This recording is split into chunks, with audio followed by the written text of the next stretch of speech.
Когда мы вернемся, тем, кто не хотел, чтобы мы вернулись. Когда мы вернемся домой всем народом, придется вам вспомнить, откуда мы родом. Придется вам вспомнить, откуда вы сами незваными здесь объявились гостями. Как станет невмочь быть послушными псами, мы милости вашей просить перестанем. Мы гордость свою вековую припомним, от скифов и тавров ведущую корни.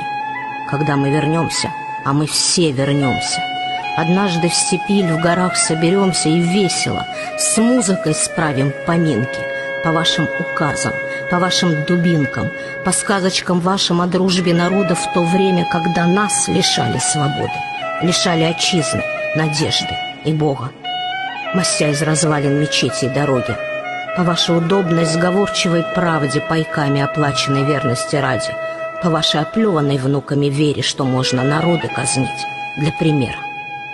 Когда мы вернемся, поклонимся в пояс тому, кто хранит еще память и совесть, кто нашим тиранам не пел аллилуйю, как старшему руку тому поцелуем. С того, кто нас подленько травит поныне, мы маску народных ревнителей снимем, и пусть они глянут в лицо нам открыто, не прячась за власти худое корыто.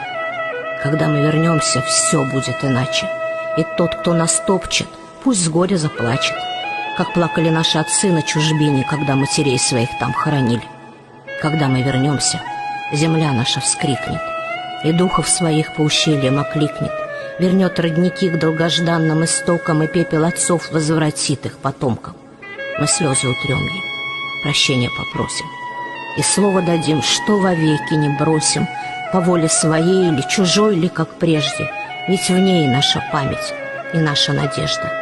Мы в сердце любовь к ней сквозь все проносили. Не всем этот путь оказался по силам, но даже кто падал, тот знал. Мы вернемся, все вместе под небом родным соберемся.